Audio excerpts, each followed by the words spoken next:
आज मैं आपको दुर्गा सप्तशती का 5वां अध्याय सुनाऊंगी। कृपया ध्यान से सुनें। देवताओं द्वारा देवी की स्तुति।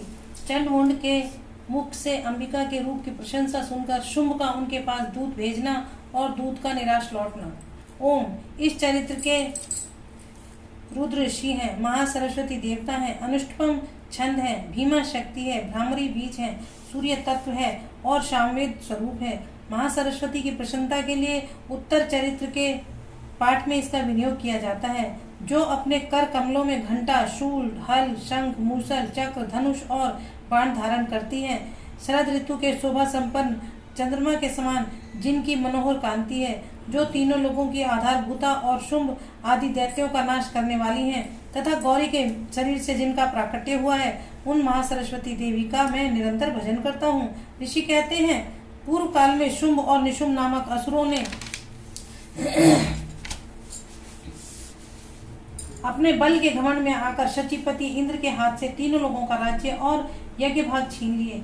वे ही दोनों सूर्य, चंद्रमा, कुबेर, यम और वरुण के अधिकार का भी उपयोग करने लगे। वायु और अग्नि का कार्य भी वे ही करने लगे। उन दोनों ने सब देवताओं को अपमानित, राज्य भ्रष्ट, पराजित तथा अधिकारहीन करके स्वर्ग से निकाल दिया।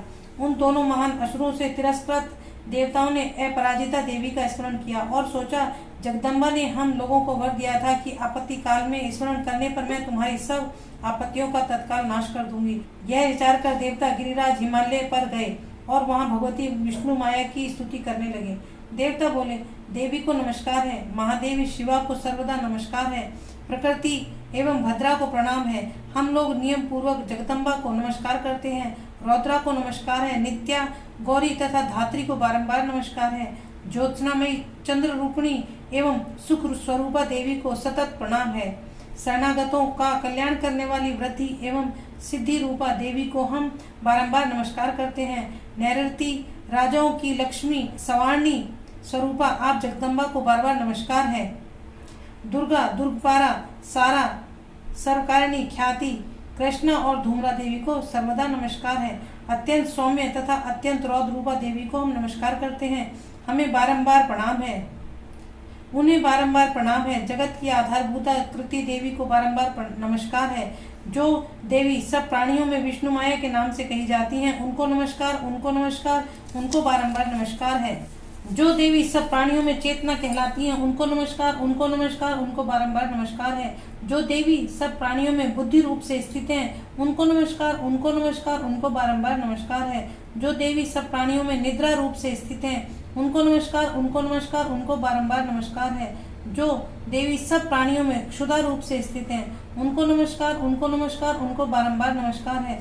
जो देवी सब प्राणियों में छाया रूप से स्थित हैं, उनको नमस्कार, उनको नमस्कार, उनको बारंबार नमस्कार है। जो देवी सब प्राणियों में शक्ति रूप से स्थित हैं, उनको नमस्कार, उनको नमस्कार, उनको बारंबार नमस्कार है। जो देवी सब प्राणियों में तृष्णा रूप से स्थित हैं, उनको नमस्कार, उनको नमस्कार, उनको बारंबार नमस्कार है। जो देवी सब प्राणियों में शांति रूप से स्थित हैं, उनको नमस्कार, उनको नमस्कार, उनको बारंबार नमस्कार है। जो देवी सब प्राणियों में जाति रूप से स्थित हैं, उनको नमस्कार, उनको नमस्कार, उनको बारंबार नमस्कार है। जो देवी सब प्राणियों में लज्जा रूप से स्थित हैं, उनको नमस्कार, उनको नमस्कार, उनको बारंबार नमस्कार है। जो देवी सब प्राणियों में शांति रूप से स्थित हैं, उनको नमस्कार, उनको नमस्कार, उनको बारंबार नमस्कार है। जो देवी सब प्राणियों में श्रद्धा रूप से स्थित हैं, उनको नमस्कार, उनको नमस्कार, उनको बारंबार नमस्कार है। जो देवी सब प्राणियों में कांति रूप से स्थित हैं, उनको नमस्कार, उनको नमस्कार, उनको बारंबार नमस्कार है। जो देवी सब प्राणियों में लक्ष्मी रूप से स्थित हैं, उनको नमस्कार, उनको नमस्कार, उनको बारंबार नमस्कार है। जो देवी सब प्राणियों में वृत्ति रूप से स्थित हैं, उनको नमस्कार, उनको नमस्कार, उनको बारंबार नमस्कार है। जो देवी सब प्राणियों में स्मृति रूप से स्थित हैं, उनको नमस्कार, उनको नमस्कार, उनको बारंबार नमस्कार है। जो देवी सब प्राणियों में वृत्ति रूप से स्थित हैं, उनको नमस्कार, उनको नमस्कार, उनको बारंबार नमस्कार है। जो देवी सब प्राणियों में स्मृति रूप से स्थित हैं, उनको नमस्कार, उनको नमस्कार, उनको बारंबार नमस्कार है। जो देवी सब प्राणियों में दया रूप से स्थित हैं, उनको नमस्कार, उनको नमस्कार, उनको बारंबार नमस्कार है। जो देवी सब प्राणियों में तुष्टि रूप से स्थित हैं, उनको नमस्कार, उनको नमस्कार, उनको बारंबार नमस्कार है। जो देवी सब प्राणियों में माता रूप से स्थित हैं, उनको नमस्कार, उनको नमस्कार, उनको बारंबार नमस्कार है। जो देवी सब प्राणियों में भ्रांति रूप से स्थित हैं, उनको नमस्कार, उनको नमस्कार, उनको बारंबार नमस्कार है। जो जीवों के इंद्रिय वर्ग की अधिष्ठात्री देवी एवं सब प्राणियों में सदा व्याप्त रहने वाली हैं, उन व्याप्ति देवी को बारंबार नमस्कार है।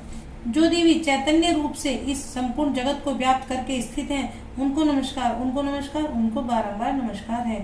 पूर्व काल में अपने अभिष्ट की प्राप्ति होने से देवताओं ने जिनकी स्तुति की तथा देवराज इंद्र ने बहुत दिनों तक जिनका सेवन किया, वह कल्याण की साधना भूत ईश्वरी हमारा कल्याण और मंगल करें तथा सारी आपत्तियों का नाश करें। उद्दंड दैत्यों से सताए हुए हम सभी देवता जिन परमेश्वरी को इस समय नमस्कार करते हैं तथा जो भक्ति से विनम्र पुरुषों द्वारा स्मरण की जाने पर तत्काल ही संपूर्ण विपत्तियों का नाश कर देती हैं, वे जगदम्बा हमारा संकट दूर करें। ऋषि कहते हैं, राजन, इस प्रकार जब देवता स्तुति कर रहे थे, उस समय पार्वती देवी गंगा जी के जल में स्नान करने के लिए वहां से आईं। उन सुंदर भौहों वाली भगवती ने देवताओं से पूछा, आप लोग यहाँ किसकी स्तुति करते हैं? तब उन्हीं के शरीर कोश से प्रकट हुई शिवा देवी बोली, शुंभ दैत्य से तिरस्कृत और युद्ध में निशुंभ से पराजित हो यहाँ एकत्रित हुए ये समस्त देवता यह मेरी ही स्तुति कर रहे हैं। पार्वती जी के शरीर कोश से अंबिका का प्रादुर्भाव हुआ था, इसलिए वे समस्त लोकों में कौशिकी कही जाती हैं। कौशिकी के प्रकट होने के बाद पार्वती देवी का शरीर काले रंग का हो गया। वे हिमालय पर रहने वाली कालिका देवी के नाम से विख्यात हुई। तदंतर शुंभ निशुंभ के भृत्य चंडमुंड वहां आए और उन्होंने परम मनोहर रूप धारण करने वाली अंबिका देवी को देखा। फिर वे शुंभ के पास जाकर बोले, महाराज, एक अत्यंत मनोहर स्त्री है जो अपनी दिव्य कांति से हिमालय को प्रकाशित कर रही है। वैसा उत्तम रूप कहीं किसी ने भी नहीं देखा होगा। असुरेश्वर, पता लगाइए वह देवी कौन है और उसे ले लीजिए। स्त्रियों में तो वह रत्न है, उसका प्रत्येक अंग बहुत ही सुंदर है तथा वह अपने श्री अंगों की प्रभा से संपूर्ण दिशाओं में प्रकाश फैला रही है। दैत्यराज, अभी वह हिमालय पर ही मौजूद है, आप उसे देख सकते हैं। प्रभु, तीनों लोकों में मणि, हाथी और घोड़े आदि जितने भी रत्न हैं, वे सब इस समय आपके घर में शोभा पाते हैं। हाथियों में रत्नभूत ऐरावत, यह परिजात का वृक्ष और यह उच्च श्रवा घोड़ा, यह सब आपने इंद्र से ले लिया है। हंसों से जुता हुआ यह विमान भी आपके आंगन में शोभा पाता है। यह रत्नभूत अद्भुत विमान जो पहले ब्रह्मा जी के पास था, अब आपका है। यह महापद्म नामक निधि आप कुबेर से छीन लाए हैं। समुद्र ने भी किंजलकिनी नाम की माला भेंट की है जो केशरों से सुशोभित है और जिसके कमल कभी कुमलाते नहीं है। स्वर्ण वर्षा करने वाला वरुण का छत्र भी आपके घर में शोभा पाता है तथा यह श्रेष्ठ रथ जो पहले प्रजापति के अधिकार में था, अब आपके पास मौजूद है। दैत्येश्वर, मृत्यु की उत्क्रांतिदा नाम वाली शक्ति भी आपने छीन ली है तथा वरुण का पाश और समुद्र में रहने वाले सब प्रकार के रत्न आपके भाई निशुंभ के अधिकार में है। अग्नि ने भी स्वतः शुद्ध किए हुए 2 वस्त्र आपकी सेवा में अर्पित किए हैं। दैत्यराज, इस प्रकार सभी रत्न आपने एकत्र कर लिए हैं। फिर जो यह स्त्रियों में रत्न रूप कल्याणमयी देवी है, इसे आप क्यों नहीं अपने अधिकार में ले लेते? ऋषि कहते हैं, चंड मुंड का यह वचन सुनकर शुंभ ने महादैत्य सुग्रीव को दूत बनाकर देवी के पास भेजा और कहा, तुम मेरी आज्ञा से उसके सामने ये बातें कहना और ऐसा उपाय करना जिससे प्रसन्न होकर वह शीघ्र ही यहाँ आ जाए। वह दूत पर्वत के अत्यंत रमणीय प्रदेश में जहाँ देवी मौजूद थी गया और मधुर वाणी में कोमल वचन बोला। दूत बोला, देवी, दैत्यराज शुंभ इस समय तीनों लोकों के परमेश्वर हैं। मैं उन्हीं का भेजा हुआ दूत हूँ और यहाँ तुम्हारे ही पास आया हूँ।